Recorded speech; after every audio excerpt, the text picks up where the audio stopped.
Hello everyone, welcome to Education rise.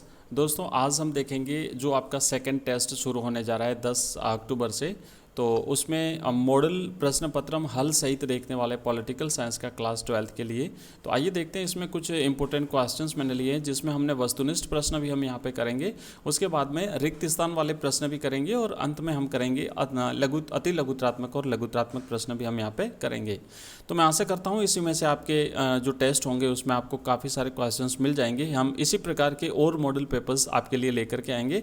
और इसकी अगर आप पीडीएफ चाहते हैं तो आप हमारा ऐप डाउनलोड कर लीजिए, एजुकेशन राइज नाम से है, प्ले स्टोर पर अवेलेबल है और लिंक इस वीडियो के डिस्क्रिप्शन में दिया हुआ है। तो वहाँ पर आप जो इसकी जो है वो पीडीएफ प्राप्त कर सकते हैं।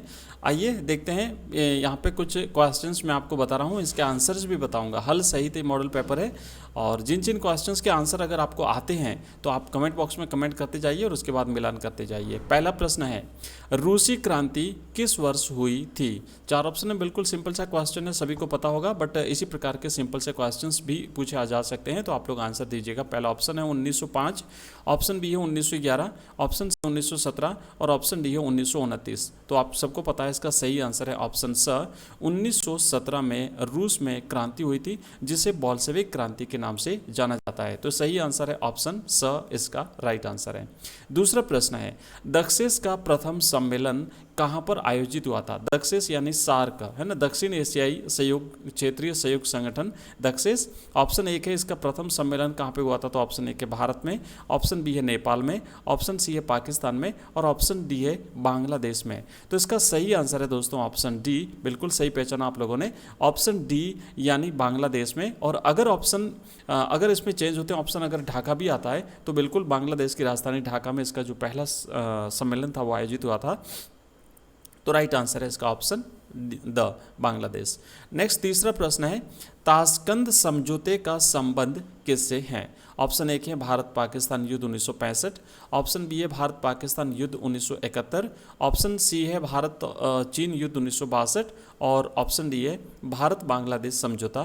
तो इसका सही जवाब रहेगा दोस्तों ऑप्शन, इसका करेक्ट आंसर है ऑप्शन एक जो है भारत पाकिस्तान युद्ध 1965। तो 1965 में भारत और पाकिस्तान का युद्ध हुआ था। इसके बाद में 1966 में दोनों देशों के मध्य ताशकंद में एक समझौता हुआ था और भारत की तरफ से भारत के दूसरे प्रधानमंत्री लाल बहादुर शास्त्री जी इस समझौते पर हस्ताक्षर करने के लिए ताशकंद पहुंचे थे। ताशकंद जो है वो उज्बेकिस्तान की राजधानी है और उस समय जो है वो सोवियत संघ में पड़ता था ताशकंद, ठीक है। वहीं पर शास्त्री जी का निधन हो जाता है इस समझौते के दौरान ही। तो इसका सही जवाब रहेगा ऑप्शन अ, भारत और पाकिस्तान युद्ध 1965 और 1966 में ताशकंद समझौता हुआ था, याद रखिएगा दोस्तों। इसी प्रकार के आप और मॉडल पेपर्स अगर आप चाहते हैं तो आप हमारे चैनल को सब्सक्राइब करिएगा और बेल नोटिफिकेशन को क्लिक करिए ताकि कोई भी वीडियो आप मिस नहीं कर सकें। साथ ही साथ आपसे रिक्वेस्ट रहेगा अपने दोस्तों के साथ इस वीडियो को शेयर करिए, ज़्यादा से ज़्यादा अपने साथियों को, मित्रों को जो है वो ये वीडियो शेयर करिए ताकि उनको भी इसका फ़ायदा मिले। और इसके अलावा मैं आपको बता दूं कि रोजाना शाम को 8:30 बजे होती है हमारी लाइव क्लास, जिसे आप ज्वाइन करना बिल्कुल भी ना भूलिएगा। और इसके अलावा जो बाकी जो सब्जेक्ट हैं, पॉलिटिकल साइंस के अलावा हम हिस्ट्री भी पढ़ते हैं, इसके अलावा हिंदी साहित्य और ज्योग्राफी, ये भी हमारे ऑप्शनल सब्जेक्ट हम यहाँ पे पढ़ते हैं। और 2 कंपलसरी सब्जेक्ट है, हिंदी और इंग्लिश कंपलसरी, दोनों ही सब्जेक्ट हम पढ़ते हैं क्लास 12 के लिए। तो आप लोग जो है वो लगातार हमारे साथ जुड़े रहिए। बोर्ड एग्जाम्स 2023 तक लगातार हम आपको ये सारे सब्जेक्ट्स अवेलेबल कराते हैं।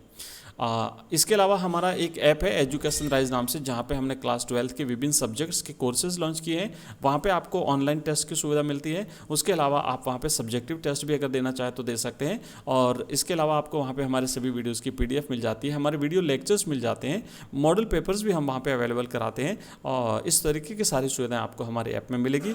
तो लिंक इस वीडियो के डिस्क्रिप्शन में दिया हुआ है, एक बार जरूर जा करके उन्हें देखिएगा। आगे बढ़ते हैं। नेक्स्ट जो हमारा प्रश्न है वो प्रश्न ये है कि मॉन्ट्रियल जो प्रोटोकॉल समझौता हुआ था ये कब हुआ था? मॉन्ट्रियल प्रोटोकॉल समझौता कब हुआ था? ऑप्शन एक है 1987 में, ऑप्शन बी है 1991 में, ऑप्शन सी है 1992 में और ऑप्शन डी है 1959 में। तो दोस्तों सही आंसर है, बिल्कुल पहचान लिया आपने, इसका करेक्ट आंसर है ऑप्शन अ। 1987 में। दोस्तों इतनी तैयारी बढ़िया कर लीजिए, इतनी तैयारी आपकी होनी चाहिए कि आपका एक भी क्वेश्चन गलत नहीं हो। और इस तरीके से अगर आप तैयारी करते हैं तो निश्चित तौर पर आपके 95+ नंबर आप एग्जाम में सिक्योर कर पाओगे, जो है वो आप प्राप्त करोगे। चलिए आगे बढ़ते हैं। अगला प्रश्न है, स्वतंत्र भारत के प्रथम प्रधानमंत्री कौन थे? अब बिल्कुल सिंपल सा क्वेश्चन है, आप कहोगे ये क्या सिंपल प्रश्न पूछ लिया, बट कई बार ऐसे प्रश्न भी सिंपल से प्रश्न भी आ जाते हैं और ओवर कॉन्फिडेंस में कई बार गलत भी हो जाते हैं। तो क्वेश्चन को ध्यान से पढ़ना है, उसके बाद में आपको आंसर देना है। कभी भी हड़बड़ाहट मत करिएगा, और मैं आपको आगे बताऊंगा नेक्स्ट वीडियो में जब भी हम करेंगे, आपको मैं मॉडल जो आंसर कॉपीज़ हैं, टॉपर स्टूडेंट्स की कॉपी है, वो भी दिखाऊंगा, और कैसे आंसर लिखना है इस पर भी हम चर्चा करेंगे। तो ये जो प्रश्न है इसमें आपको लिखना है कि डॉक्टर राजेंद्र प्रसाद, ऑप्शन में आपको पढ़ लेता हूँ, भारत के प्रथम प्रधानमंत्री कौन थे? ऑप्शन ब है पंडित जवाहरलाल नेहरू, ऑप्शन स है लाल बहादुर शास्त्री, और ऑप्शन ड है डॉक्टर सर्वपल्ली राधाकृष्णन। तो दोस्तों इसका सही जवाब है ऑप्शन ब, पंडित जवाहरलाल नेहरू भारत के प्रथम प्रधानमंत्री थे। और 1947 से लेकर के, देश की आज़ादी से लेकर के 1964 तक नेहरू जी भारत के प्रधानमंत्री रहे थे। 1964 में नेहरू जी का देहांत हो जाता है, और उसके बाद में लाल बहादुर शास्त्री भारत के दूसरे प्रधानमंत्री बनते हैं 1964 में, और 1966 तक 2 साल तक शास्त्री जी भारत के प्रधानमंत्री रहते हैं। 1966 में जो ताशकंद समझौता, उज्बेकिस्तान की राजधानी ताशकंद समझौता भारत और पाकिस्तान के बीच में हुआ था, उस समझौते के दौरान शास्त्री जी का भी निधन हो जाता है। नेक्स्ट, तो ये तो हमने कुछ ऑब्जेक्टिव क्वेश्चंस किए, ये कुछ ऑब्जेक्टिव क्वेश्चंस हमने किए। इसी प्रकार के और मॉडल पेपर्स मैं आपको अवेलेबल कराऊंगा, सारे पेपर्स आप कंप्लीट देखिएगा। अब हम करेंगे रिक्त स्थान वाले प्रश्न उत्तर। तो पहला प्रश्न है, यहाँ पे आंसर साथ में दिए हुए हैं, ठीक है, आप लोग जरूर एक बार पूरा का पूरा रिविजन कर लीजिए। मैं एक बार पढ़ के सुना देता हूँ आपको कि संयुक्त राष्ट्र संघ, जिसे हम UNO कहते हैं, यूनाइटेड नेशंस ऑफ ऑर्गेनाइजेशन, इसका मुख्यालय जो है ना, मुख्यालय कहाँ पर स्थित है? रिक्त स्थान आएगा तो आपको लिखना है न्यूयॉर्क में, अमेरिका के न्यूयॉर्क शहर में UNO का मुख्यालय है। दूसरा प्रश्न है, रिक्त स्थान आएगा, के दशक में पर्यावरण के मसलों ने जोर पकड़ा था? तो पर्यावरण के मसले ने 1960 के दशक में जोर पकड़ा था, विश्व स्तर पर पर्यावरण पर चर्चाएं होने लगी थी। नेक्स्ट प्रश्न है अगला, पहले गुट निरपेक्ष सम्मेलन में कितने सदस्य देश शामिल हुए थे? तो दोस्तों आपको पता होगा, गुट निरपेक्ष राष्ट्र जो वो थे जिन्होंने किसी भी गुट में, यानी एक तरफ सोवियत संघ था और उस समय 2 ध्रुवों में विश्व बांटा हुआ था, दूसरी तरफ अमेरिका था, तो इन दोनों ध्रुवों से अपने आप को पृथक रखते हुए गुट निरपेक्ष राष्ट्रों का एक प्रकार से जो है वो उदय हुआ था। और इनका जो पहला सम्मेलन हुआ था उसमें 25 राष्ट्र जो है वो सदस्य राष्ट्र शामिल हुए थे। नेक्स्ट है अगला, दूसरे विश्व युद्ध के बाद, दूसरा विश्व युद्ध 1939 से 1945 तक हुआ था, तो उसके बाद यानी 45 के बाद सोवियत संघ महाशक्ति के रूप में उभरा था, ठीक है, याद रखिएगा। अगला है BKU का मतलब होता है भारतीय किसान यूनियन। तो ये जो BKU है ये क्या है? तो इसमें आपको लिखना है कि ये पश्चिमी उत्तर प्रदेश और हरियाणा के किसानों का एक संगठन था। नेक्स्ट है 1989 के चुनावों में कांग्रेस पार्टी की हार हुई थी। तो ये हमने कुछ रिक्त स्थान वाले प्रश्न किए हैं, और अब हम करेंगे जो अति लघुतरात्मक प्रश्न है, और उसके बाद में लघुतरात्मक प्रश्न है वो भी हम इस वीडियो में करेंगे। आइए करते हैं शुरू अति लघुतरात्मक प्रश्न। दोस्तों अगर आपको वीडियो पसंद आ रहा हो, इसी प्रकार के और मॉडल पेपर्स आप चाहते हैं तो कमेंट बॉक्स में कमेंट करिएगा। इसके अलावा कौन से सब्जेक्ट के मॉडल पेपर्स आप चाहते हैं वो सब्जेक्ट भी आप लिख करके भेजिए। मैं नेक्स्ट वीडियो जो है वो उसी सब्जेक्ट के मॉडल पेपर्स पर बना दूंगा, आप लोग कमेंट में कमेंट जरूर करिएगा। दोस्तों इसके साथ मैं आपको बता दूं कि रोजाना शाम को 8:30 बजे होती है हमारी लाइव क्लास, उसे ज्वाइन करना बिल्कुल भी मत भूलिए, और इस बेल बटन को जरूर प्रेस कर दीजिए ताकि हमारा जो भी वीडियो अपलोड हो वो आप मिस ना कर सकें। तो आइए आगे बढ़ते हैं। नेक्स्ट प्रश्न लिखा हुआ है, ब्रिटिश इंडिया को कितने भागों में बांटा गया था? ऑप्शन ए, तो उत्तर आपको लिखना है कि ब्रिटिश इंडिया को 2 भागों में बांटा गया था। मतलब जब देश आज़ाद हुआ था, आज़ादी के समय 1947 में भारत को 2 भागों में विभाजित किया, एक था भारत और दूसरा था पाकिस्तान। और पाकिस्तान के 2 टुकड़े थे, एक था पूर्वी पाकिस्तान और दूसरा था पश्चिमी पाकिस्तान। तो पश्चिमी पाकिस्तान को तो वर्तमान में भी हम पाकिस्तान कहते हैं, लेकिन जो पूर्वी पाकिस्तान था जो कि बंगाल का विभाजन करके बनाया था, उसे वर्तमान में बांग्लादेश के नाम से जाना जाता है। नेक्स्ट दूसरा प्रश्न है, स्वतंत्रता के समय भारत के समक्ष विकास के कौन कौन से मॉडल थे? तो स्वतंत्रता के समय भारत के समक्ष विकास के 2 मॉडल थे। जब देश आज़ाद हुआ उस समय भारत के पास अपना विकास करने के लिए 2 मॉडल जो है वो थे, और 2 मॉडल वो थे, उसमें एक तो था पूंजीवादी मॉडल जो कि अमेरिका का मॉडल था, यानी अमेरिका जिस मॉडल का अनुसरण अनुसरण करता था। दूसरा था समाजवादी मॉडल यानी सोवियत संघ का मॉडल। लेकिन भारत ने क्या किया कि दोनों मिश्रित मॉडल अपनाए थे, दोनों किसी एक मॉडल को नहीं अपनाया। यहाँ पे पूंजीवादी और समाजवादी व्यवस्था के मिश्रित मॉडल को भारत ने अपनाया था।